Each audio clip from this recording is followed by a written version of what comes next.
신명기 22장 13절에서 30절. 누구든지 아내를 맞이하여 그에게 들어간 후에 그를 미워하여. 그 오늘 말씀은 어, 세 가지를 얘기하는데 혼인빙자 간음, 그다음에 간통, 마지막으로 아버지의 아내와 간통, 이 세 가지를 얘기하고 있습니다. 음, 아, 이 죽음의 문제는 해결할 수 있어도 성적인 문제는 쉽게 해결되지 않는데, 뭐 죽음의 문제를 쉽게 해결한 건 아니지만 굉장히 어렵고 선택적이지만 성에 대한 문제는 어, 누구에게나 선택받은 자 말고 선택받지 않는 자들까지도 포함해서 이것은 문제가 되기 때문에 우리는 이 말씀이 우리에게 에, 꼭 필요한, 그러니까 도덕적인 차원까지 내려갔을 때 그 문제는 그리스도교의 그 차원은 상당히 높기 때문에 어떤 종교들도 해결 못한 것도 해결하고 또 어떤 철학으로도 해결 못한 것을 해결하고 어떤 학문이나 어떤 도덕이나 이런 것도 다 해결할 수 있는 게 그리스도교, 그리스도입니다. 그러므로 오늘 이 말은 이해가 하나도 안 되거나 도저히 못 지키겠다 그런 말을 할 수 있는 것이 아니라 아주 기본적이고 기초적인 이야기를 하고 있는 것입니다. 어제도 물론 8가지 순리에 대해서 이야기를 하면서 우리는 다 이해를 할 수 있었습니다. 다 지킬 수는 없지만 다 이해할 수 있었고 또 오늘 말씀도 그와 같을 겁니다. 예, 우선 어, 본문은 길지만 내용은 간단합니다. 혼인빙자 간음에 대한 이야기인데 한 가지 꼭 지키고 기억하고 있어야 될 것이 있습니다. 신방을 치르고 나서 문제가 생깁니다. 뭐라고 하냐면 14절 비방거리를 만들어 그에게 누명을 씌워 이르되 내가 이 여자를 맞이하였더니 그와 동침할 때에 그가 처녀임을 보지 못하였노라 하면 어, 처녀가 아니라고 억지를 쓰는 거죠. 때를 쓰는 거죠. 그렇게 했을 때 에, 이거는 신랑이 신부를 모함한다 이렇게 성경은 표현하면서 처녀가 아니었다라고 얘기를 하게 됩니다. 요즘은 처녀가 아니라도 결혼을 할 수 있습니다. 그러나 어, 신혼 처녀라고 인정하고 결혼했다면 그것은 이렇게 말할 수 있는 겁니다. 그런데 문제는 지금은 성에 대해서 너무 자유롭다는 게 예, 이 말씀을 이해하는데 저해할 수 있는 것이지만 하나님 말씀 앞에서는 다 내려놓고 하나님 말씀에 귀 기울여야 되는 것이죠. 만약에 그런 말을 억지를 쓰든지 뭐 하든지 물리고 싶다는 거죠. 처녀가 아니기 때문에 내가 음, 아내로 맞이할 수 없다 이런 말을 하고 싶은 거죠. 그럴 때 15절 그 처녀의 부모가 그 처녀의 처녀인표를 가지고 어, 그 성문의 장로들에게 가서 우리가 가장 어, 자문서에도 나와 있지만은 증명하기 어려운 것이 여자가 남자와 잔 자리입니다. 그 자리는 배가 지나간 자리와 마찬가지로 표현하지를 못합니다. 그러나 오늘 말씀에서는 분명하게 얘기하고 있습니다. 처녀가 아니라는 것은 증명할 수 있다는 겁니다. 무엇을 가지고 증명하느냐 하면 처녀인표를 가지고 어, 장로들에게 간다 하는데 부모가 처녀인지 아닌지를 어떻게 판단합니까? 자세히 읽어봐야 알지요.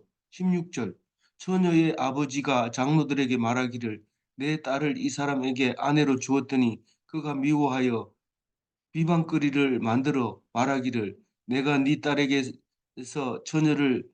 처녀임을 보지 못하였노라 하나 보라 내 딸의 처녀의 표적이 이것이라 하고 부모가 그 자리 옷을 그 성읍의 장로들에게 펼 것이요 이 혼인빙자 간음에서 이 우리가 쓰는 혼인빙자 간음은 사기치는 것을 얘기하는 건데 이게 사기치는 거냐? 사기치는 겁니다. 그러니까 부모가 이런 경우에는 증거를 해야 되는데 부모가 어떻게 딸의 그 처녀성을 알아낼 수가 있을까요? 그것은 딴 게 아니라 이 부모가 딸에게 에, 당부를 하죠. 어, 첫날 밤 잠자리에 나오면 어, 그 잠자리를 잘 보존해라. 그런 말을 미리 시집가기 전에 한단 말이죠. 언제까지 보존해야 되냐? 뭐 제 생각에는 허니문이 지나갈 때까지 는 보관해야 되지 않겠는가 그런 생각이 내집니다. 그러니까 잠자리를 하는 것은 옷을 말하고 있는 건데 옷에 묻은 피를 가지고 그것을 요즘 같으면 그 이튿날 아침에 빨아버리겠지만 그때 당시에는 뭐 빨래도 그렇게 잘 안 할 테고 그것이 이제 증거가 된다는 거죠. 그래서 어, 장로들은 재판관을 말하는 거죠. 그걸 들고 이제 갑니다. 가서 장로들 앞에서 그 얘기를 합니다. 이게 첫날 밤에 입었던 옷이다라고 보여주면은 처녀의 아버지가 장로들에게 말하기를 내 딸을 이 사람에게 아내로 주었더니 이렇게 말하면서 이제 자초지종을 얘기합니다. 그랬을 때 그 장로들이 그걸 보고 인정을 하게 되면 뭐 인정을 하면 돼. 옛날에는 뭐 지금처럼 뭐 그렇게 쉽게 뭐 흉내 내거나 이렇게 할 수는 없는 거니까요. 보면 이제 알게 되는 거죠. 어 어렵지 않느냐. 요즘같이 이렇게 덮어 놓고 사는 사람 할 때는 어렵습니다. 그러나 옛날에는 그게 뭐그 생리혈인지 아니면 첫 번 어 스 천음악이 터져서 생긴 혈인지 그 옷에 묻은 옷을 가지고 어 어른들이 판단할 수 있었다는 거죠. 우리는 뭐 그렇게 전문가 아닌 분은 판단할 수 없겠지만 그렇게 됐을 때 장로들이 인정하게 되면 이제 그 신랑을 세 가지 벌을 줍니다.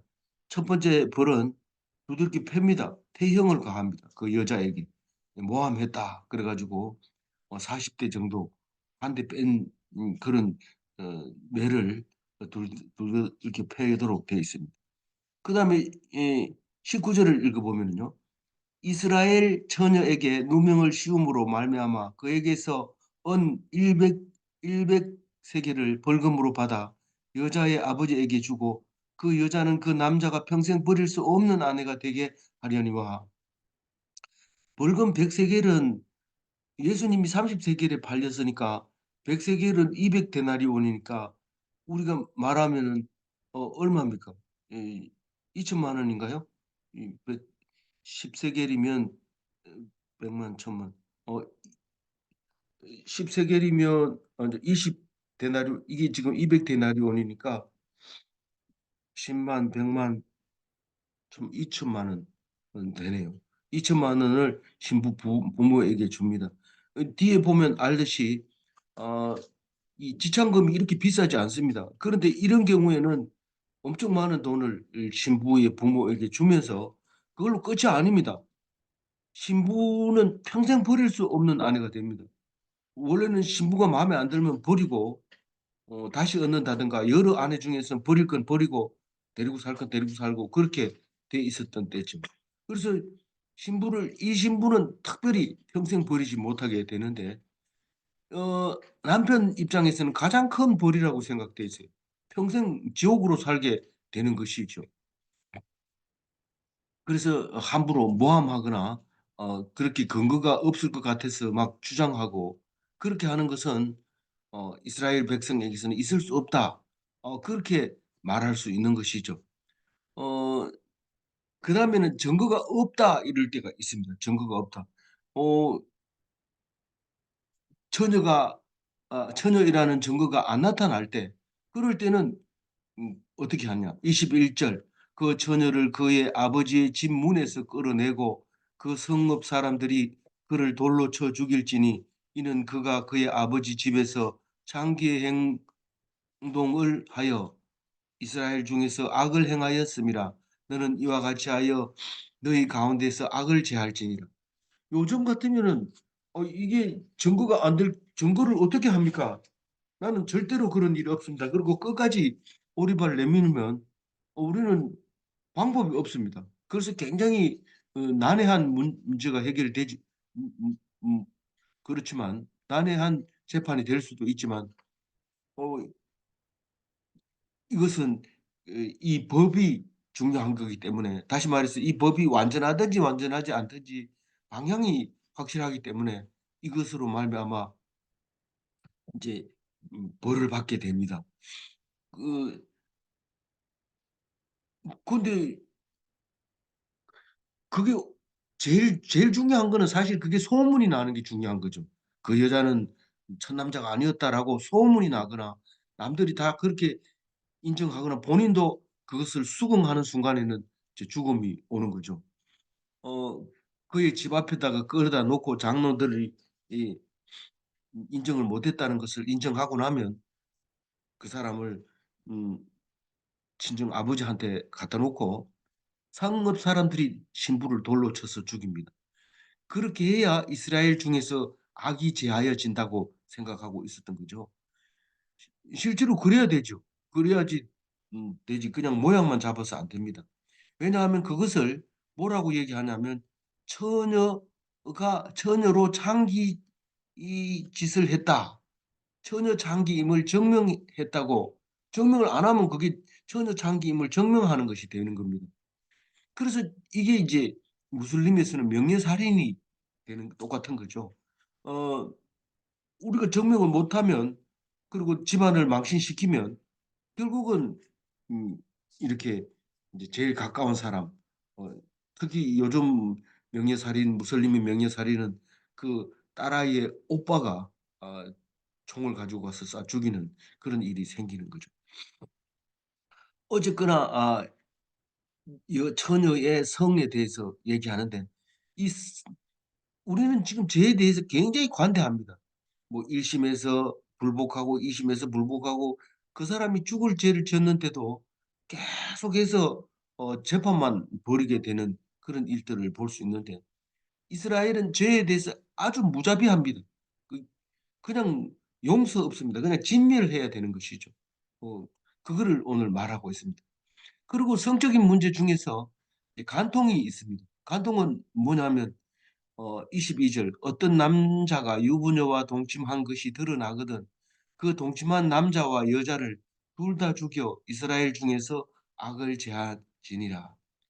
이 유부녀라는 것은 결혼한 여자를 말하는 건데 뭐 거두절미하고 그 간통한 두 남자 여자를 사형시켜야 되는데 어떻게 압니까? 요즘은 흔하게 압니다. CCTV가 있기 때문에. 근데 그게 없더라도 옆에서 정인이 있으면 그게 CCTV가 되는 겁니다. 그래서 결국은 그런 일이 생기면 어 둘 다 죽이게 되는 겁니다. 뭐 처음에 한 번만 이렇게 훈계로 이렇게 하고 다시는 못 만나게 하면 안 될까요?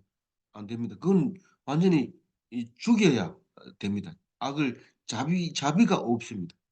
23절 읽어 봅니다.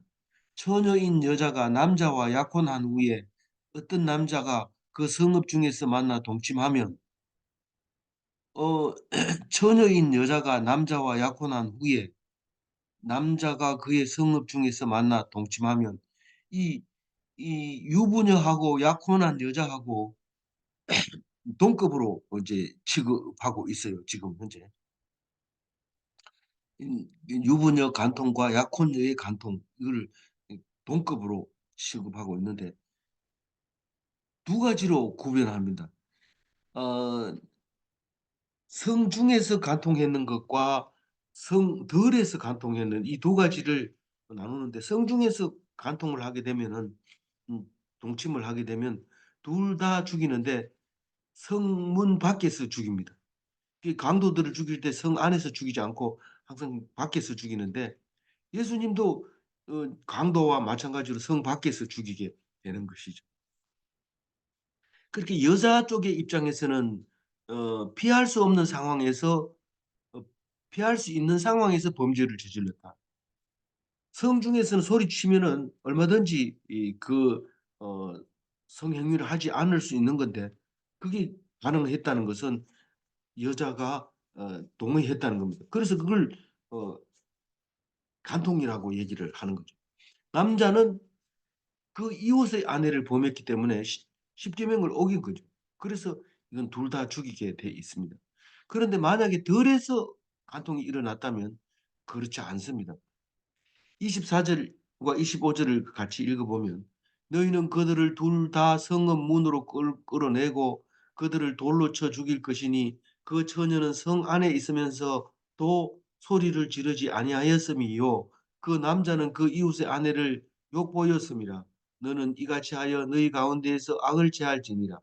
25절 만일 남자가 어떤 약혼한 처녀를 들에서 만나서 강간하였으면 그 강간한 남자만 죽일 것이요 들에서 만나서 이 간통이 이루어졌다면 간통인지 강간인지 우리는 법적인 용어이기 때문에 헷갈리지만 어떤 성적 관계를 갖게 됐다면 이것은 여자가 불가항력적인 상황이었다. 그렇게 인정을 합니다. 뭐 그렇지 않을지라도 그렇게 인정합니다. 그래서 남자만 처형을 하게 됩니다. 강간범으로 인정하고 여자는 무죄가 되는 것이죠. 어, 이것을 잘 드러나야 됩니다. 나중에라도 이런 일이 생기면 이해할 수 있는 중요한 말씀이기 때문에 그렇죠. 그래서 여자는 무죄가 된다. 26절 처녀에게는 아무것도 행하지 말 것은 처녀에게는 죽일 죄가 없음이라. 이 일은 사람이 일어나 그 이웃을 쳐 죽인 것과 같은 것이라. 그러니까 아무도 없는 데서 간통을 했으면 이거는 남자에게 살인죄와 동일한 형량으로 형을 집행하는 거죠. 죽이는 거죠. 어떻게 성적인 문제와 살인과 관계가 있느냐? 그걸 같이 취급하는 거죠.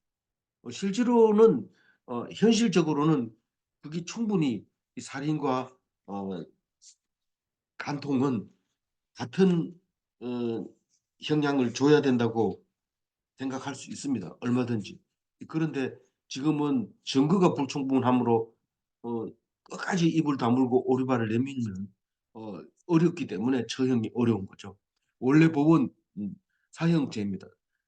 살인죄고 사형에 해당되는 죄에 해당되는 것이죠. 어, 그래서 27절 남자가 처녀를 들에서 만난 까닭에 그 약혼한 처녀가 소리 질러도 구원할 자가 없었기 때문에 그렇다라고 얘기를 하고 28절은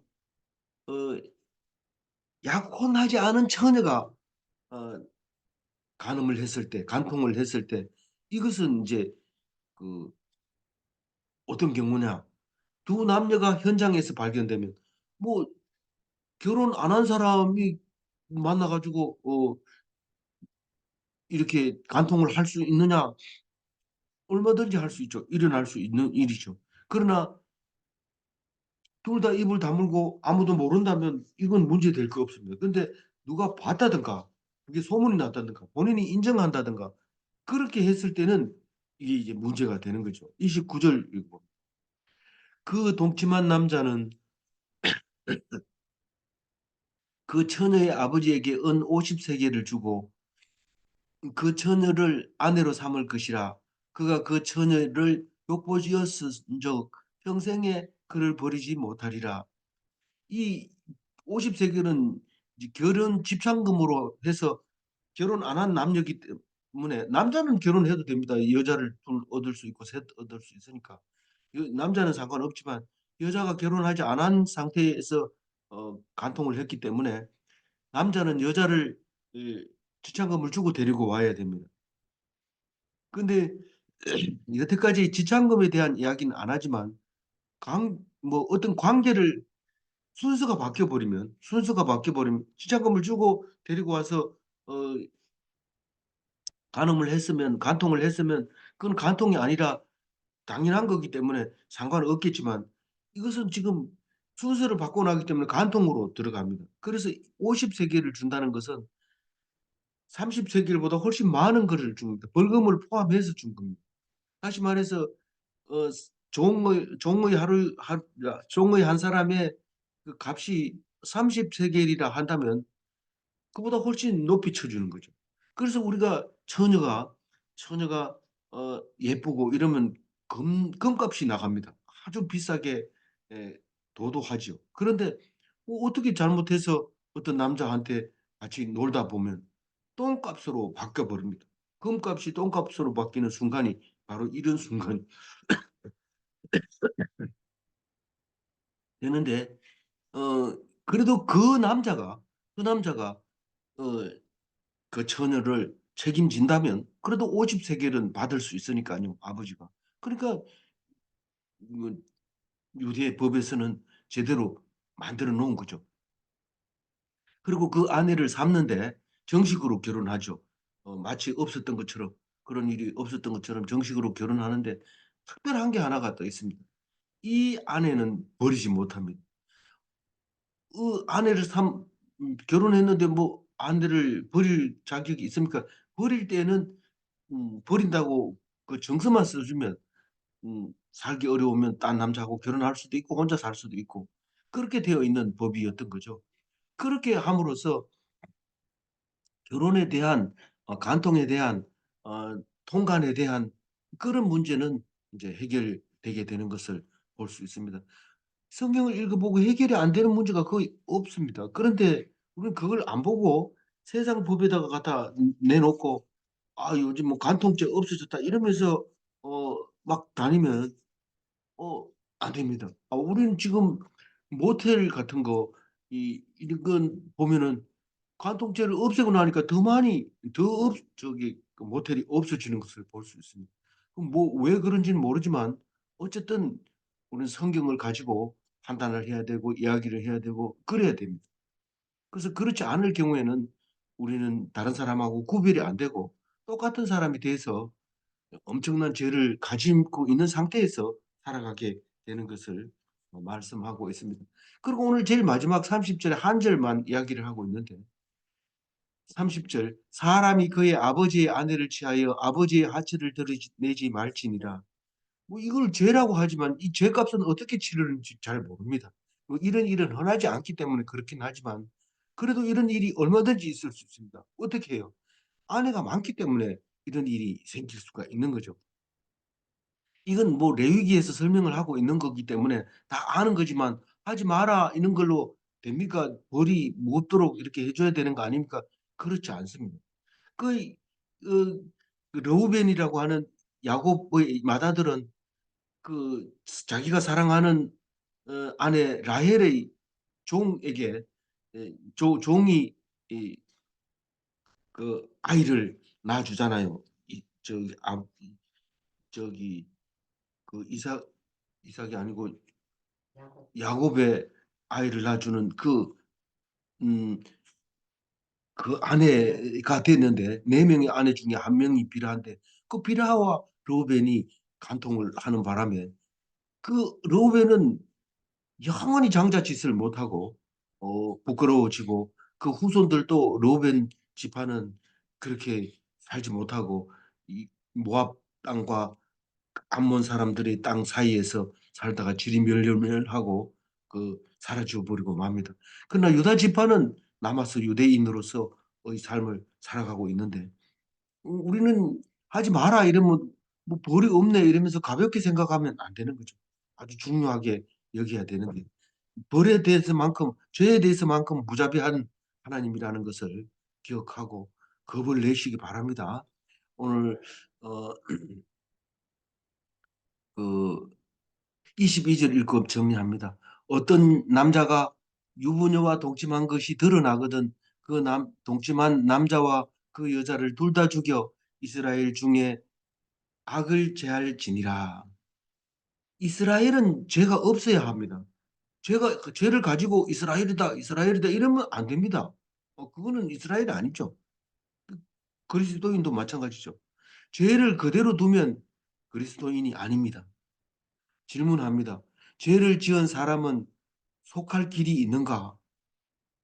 속죄할 길이 있다고 생각하면 기독교인이지만 속죄할 길이 없다고 생각하면 그거는 기독교인이 없는 거죠.